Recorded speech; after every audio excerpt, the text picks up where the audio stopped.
Après 10 mois d'initiation à l'anglais avec Fabienne Arestor, ces 10 enfants sont capables de saluer, de compter et même de se présenter dans la langue de Shakespeare.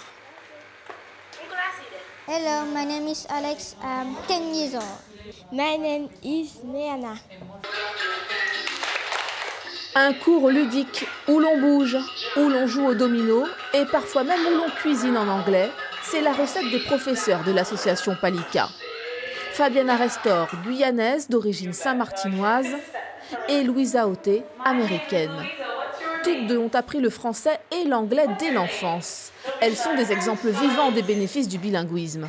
Dès que vous avez les compétences, vous avez la base et vous vous trouvez dans un pays, pour moi c'était dans un pays francophone, j'étais étonnée de moi-même combien c'était facile de parler français et aussi d'apprendre d'autres langues. Maintenant, je suis bilingue en anglais-français et je parle aussi un peu de portugais, italien, espagnol et néerlandais.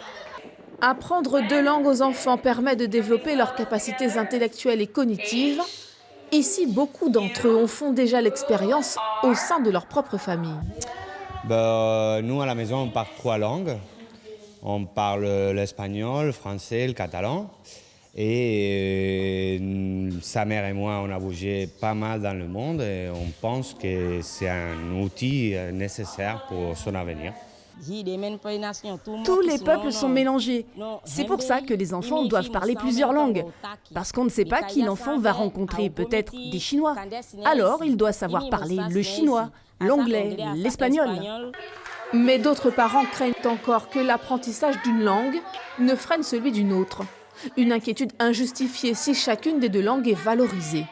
Ne pas avoir honte d'une langue, il faut tout simplement mettre l'enfant à l'aise et se dire qu'il peut se faire autant de copains dans une langue qu'on parle à la maison que dans une deuxième, que dans une troisième. Vraiment, le bilinguisme, il est vraiment excellent. L'association Palika proposera un stage d'anglais intensif pour enfants au mois de juillet avant de reprendre ses cours hebdomadaires au mois d'août. Des cours d'anglais, mais aussi d'informatique, de français et de portugais. Mais d'ici là, il est temps de se dire « Goodbye », ça veut dire au revoir en anglais.